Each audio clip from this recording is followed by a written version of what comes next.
پہلا کام یہ ہے، 8واں کام تلاوت قرآن کا معمول بنائیں۔ کم از کم ہفتے میں ایک دفعہ قرآن تو ہم ختم کر لیں رمضان میں، اتنا معمول۔ ہفتے میں ایک دفعہ قرآن ختم کرنا کیا مشکل ہے، 2 گھنٹے 3 گھنٹے آپ قرآن میں لگا لیں۔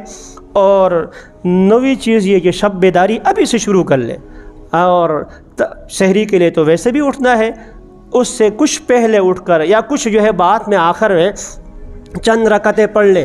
رسول کرم صلی اللہ علیہ وسلم نے فرمایا اشراف امتی حملۃ القرآن و اصحاب اللیل، میری امت کے اشراف، اوپر والے لوگ، جس کو آج کی زبان میں VIP لوگ کہتے ہیں، 2 ہیں۔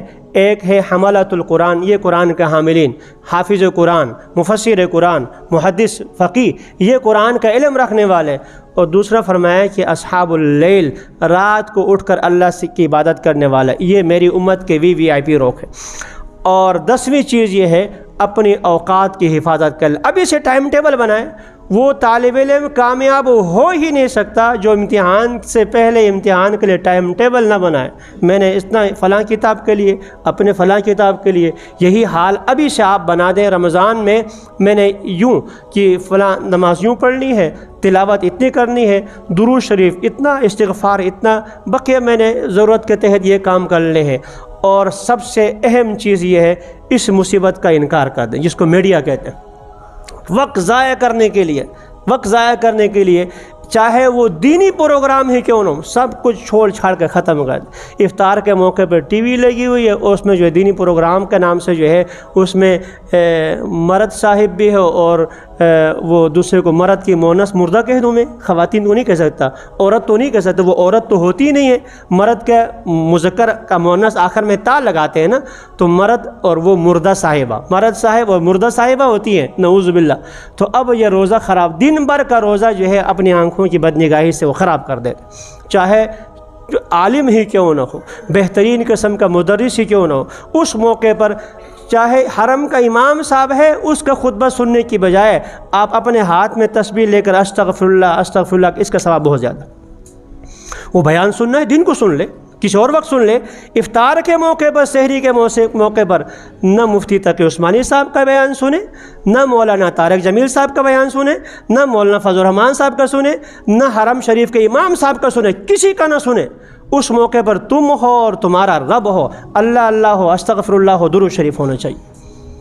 چاہے افطار ہے، چاہے وہ سحری ہے، اس موقع پر تم اور تمہارا رب، باقی جو بھی ہے علماء کرام بہت اچھے ہیں، سب ہمارے سروں کے تاج ہیں، لیکن اس موقع پر نہیں، ایسا نہیں ہونا چاہیے۔ تو اپنا یہ سوشل میڈیا، یہ مصیبتیں، یہ موبائل، ان کو کم کر دیں، اور اپنے اور لوازمات اور جو دین دنیا کے کام ہے دنیاوی طور پر، جس کو عام طور پر دنیاوی کہا جاتا ہے، حقیقت میں وہ بھی دنیاوی نہیں ہے اگر دین کے تابع ہوں تو، ان کو بھی جتنا کم کر سکتے ہیں کم کر دیں۔ شاپنگ وغیرہ جو کچھ کرنی ہے رمضان سے پہلے کر لیں، کاروبار اس کے لیے، عید کے لیے کپڑے لانے پہلے لائیں، اور خرچے مرچے پہلے لائیں، تاکہ رمضان میں آپ کا باہر جانا کم ہو۔ جو ملازم طبقہ ہیں، آپ کو پتہ ہے کہ تسبیح چھٹی مل جاتی ہے، چھٹی والا کام کر لیں۔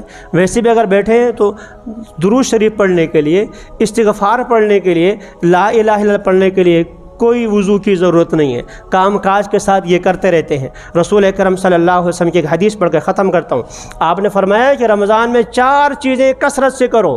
ایک، لا الہ الا اللہ، یہ پڑھتے جائیں، لا الہ، یہ مستقل جو ہے پڑھیں۔ ایک دوسرا فرمایا کہ استغفار کثرت سے کر لو، اور تیسرا فرمایا کہ جنت کی طلب، جنت کو مجھ سے مانگو، اور چوتھی چیز جہنم سے پناہ مانگو۔